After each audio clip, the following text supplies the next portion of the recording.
আসসালামু আলাইকুম এভরিওয়ান। আজকে অনেক দিন পর আপনাদের জন্য একটা ভিডিও নিয়ে আসলাম। যদিও এটা প্রায় আরও 1 মাস আগের ভিডিও হবে। আমি আসলে এত অলস হয়ে গিয়েছি ইদানিং, এডিট করব করে আর করা হয় না, আপলোডও দেওয়া হয় না। তো যাই হোক, আমরা এসেছিলাম ন্যাচারাল হিস্ট্রি মিউজিয়ামে। আর আমি আজকে এসেছি আমার ইউনিভার্সিটির ফ্রেন্ডের সাথে। আমার ইউনিভার্সিটিতে যে 2-1টা ফ্রেন্ড ছিল, তার মাঝে ওই হচ্ছে আমার সবচেয়ে কাছের এবং বেস্ট ফ্রেন্ডই বলা যেতে পারে। তো ওর আজকে ডে অফ ছিল, যেহেতু ও ফুল টাইম কাজ করে এখন। তো আমাকে বলল আমরা বুক করে, যে এটাতে টিকিট লাগে না ন্যাচারাল হিস্ট্রি মিউজিয়ামে কোনো, বাট স্লট বুক করে আসতে হবে আপনাকে। তো আমরা দুজন স্লট বুক করে চলে এসেছিলাম। তো এটা কিন্তু হিউজ একটা মিউজিয়াম, বাট আমরা এসেছি তখন কিছু কিছু অংশে রেনোভেশনের কাজ চলছিল, যার কারণে আমরা কিছু জিনিস দেখতে পারিনি। তো তারপর আমরা প্রায় 70-80% কাভার করেছিলাম আলহামদুলিল্লাহ। তো যেহেতু ন্যাচারাল হিস্ট্রি মিউজিয়াম, এখানে কিন্তু সব নেচার থেকে যেসব জিনিসগুলো পাওয়া গিয়েছে সেগুলোর সংখ্যাই বেশি। অনেক ফসিল, এরপর হচ্ছে জেমস্টোন, তো ওগুলাই দেখছিলাম আমরা। মিউজিয়ামে ঢোকার সময় কিন্তু আপনারা দেখলেন প্রচুর স্কুলের বাচ্চা ছিল। তো এইসব মিউজিয়ামগুলোতে কি হয়, অনেক স্কুল থেকে বাচ্চাদের শিক্ষা সফরে নিয়ে আসে। বাংলাদেশে আমরা যেমন শিক্ষা সফর কোথায় যেতাম, স্মৃতিসৌধে, কোনো জাদুঘরে।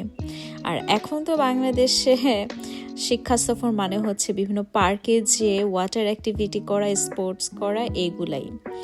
তো যাই হোক, এইসব দেশে কিন্তু এই জিনিসটাকে খুবই প্রাধান্য দেওয়া হয়, ওদেরকে একদম ফিল্ডে নিয়ে দেখানো হয়, যেটা খুবই ভালো। বাচ্চাদের মেন্টাল ডেভেলপমেন্টের জন্য অনেক কিছু শিখে তারা দেখে দেখে। তো এই অংশটা ছিল কিন্তু হিউম্যান রেভলিউশন। এখানে 7 মিলিয়ন ইয়ার্স এগোতে কীরকম ছিল এবং 1 মিলিয়ন ইয়ার্স এগোতে মানুষের বিবর্তনটা কিভাবে হয়েছে এবং আজকের সময় টুডে, সেটারও কিন্তু একটা দেওয়া ছিল লাইন। প্রতিটা মানে স্টেজেই কোন লাইনে মানুষের বিবর্তনটা কিভাবে হয়েছে সেটার পূর্ণ একটা ব্যাখ্যা এখানে দেওয়া আছে। তো আর এইদিকে ছিল সব জেমস্টোন, কত ধরনের যে স্টোন ওই দিন আমি দেখেছি, যেটা আমার জীবনেও আমি দেখিনি। আল্লাহর কাছে লাখ লাখ শুক্রিয়া, এগুলো দেখার তৌফিক দান করেছেন আমাকে উনি। তো অনেক ধরনের ডায়মন্ড থেকে শুরু করে সেফায়ার, এমারেল্ড, অ্যামেথিস্ট, যে সব ন্যাচারাল জেমস্টোনগুলো আছে, যেগুলো নেচার থেকে পাওয়া যায়, কোনো আর্টিফিশিয়াল স্টোন না, অনেক দেখেছি, হিউজ পরিমাপে ছিল। আর এখানে কিছু কিছু স্টোন আবার কি জুয়েলারি আকারেও ছিল, যেগুলা কিনা বড় বড় রয়্যাল ফ্যামিলি ইউজ করত, বা তারা বিভিন্ন জনের কাছ থেকে, বিভিন্ন দেশ থেকে, বড় বড় রাজাদের কাছ থেকে, এক এক দেশের তারা গিফট পেত, তো তারা যে ইউজ করত ওগুলারও একটা সেকশন ছিল। আমার তো দেখে মনে হচ্ছিল আমি একটা রুবি নিয়ে নেই, একটা এমারেল্ড নিয়ে নেই। আমরা দুজন দেখছিলাম আর খুবই ফান করছিলাম এগুলা নিয়ে।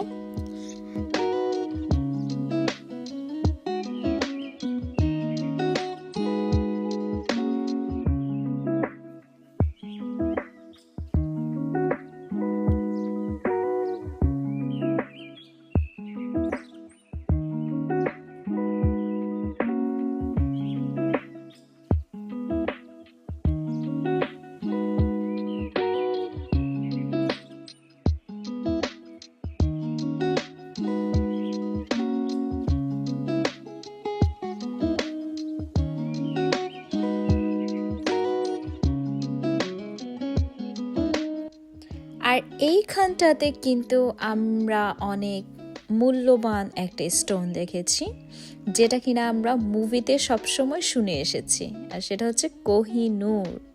তো এখানে আমি কোহিনূর দেখে খুবই অবাক হয়েছি। আর এটা কিন্তু ইন্ডিয়ান ছিল, নিচে ডেসক্রিপশন দেয়া ছিল কোন ডায়মন্ডটা কোথা থেকে এসেছে। তো এই কোহিনূরটা কিন্তু লেখা ছিল যে ইন্ডিয়া থেকে গিফট পাওয়া হয়েছে। আর এই দিকটাতে ছিল রুবি, এরপর সেফায়ার, এমারেল্ড, এগুলোর প্রত্যেকটা স্টোনের আলাদা আলাদা ভাগ করে কিন্তু দেয়া ছিল, যে ব্লু সেফায়ারটা যে কত রকমভাবে প্রকৃতিতে পাওয়া যায়, ঠিক এক একটার এক এক ফর্মে, হালকা একটু কালার একটু ডার্ক কালার এভাবে ছিল। এই দিকে ছিল অনেক ধরনের প্রাণীর fossil.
How much bigger the fossil is? This is the mammoths, I think, mammoths fossil.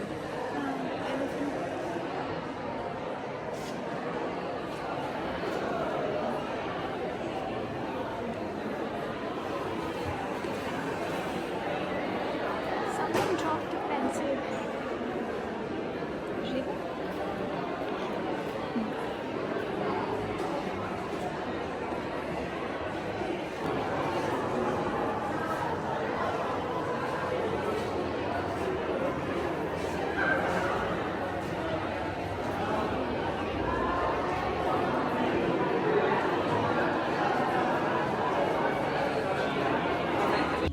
মিউজিয়ামে ঘুরতে ঘুরতে যদি ক্ষুধা লেগে যায়, তারপর আপনি থার্স্টি হয়ে যান, কোনো সমস্যা নেই, জায়গায় জায়গায় দেখবেন এইরকম কিয়স্ক বসানো আছে, সেলফ সার্ভিস, এগুলো আপনি নিয়ে জাস্ট পে করে দিবেন তাহলেই হয়ে যাবে।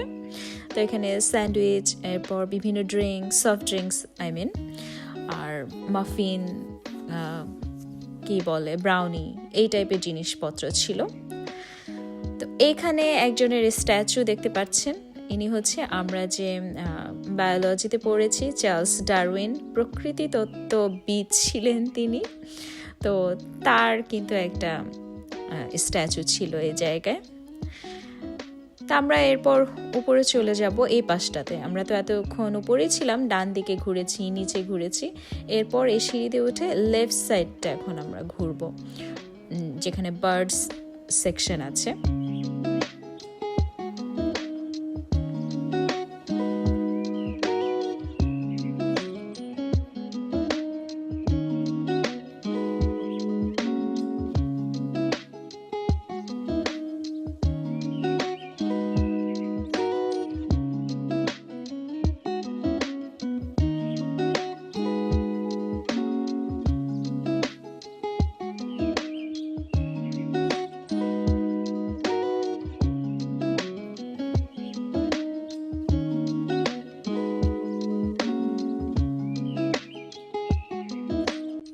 আমাদের মিউজিয়াম ঘোরা শেষ, প্রায় 5টা বেজে গিয়েছিল, আর 5টার সময় কিন্তু museum ক্লোজিংয়ের time.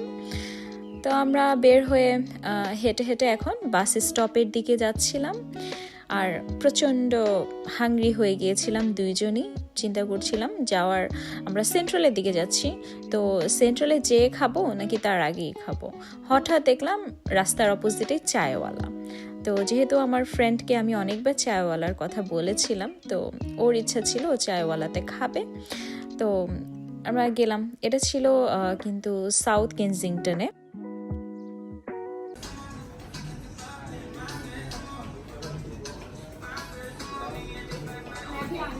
So here is a cutlery.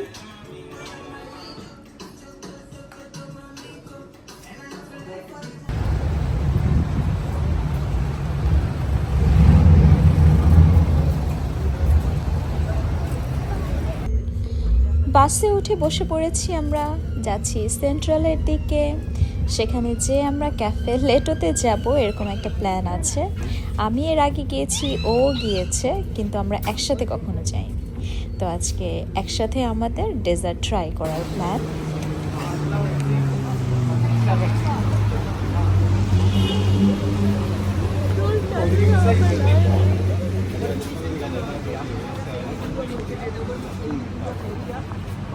Biscoff is my favorite.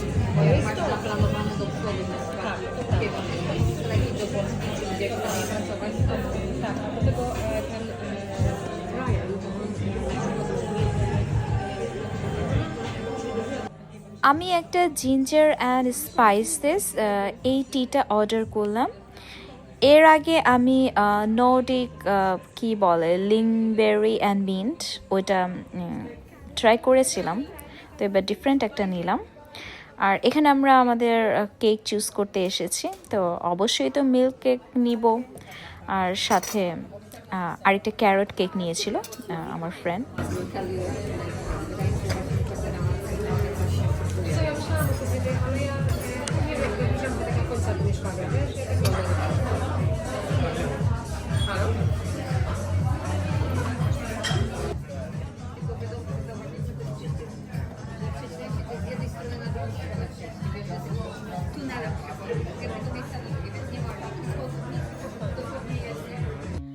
আজকে আমাদের দুইজনের দিনটাই খুবই ভালো কেটেছে আলহামদুলিল্লাহ।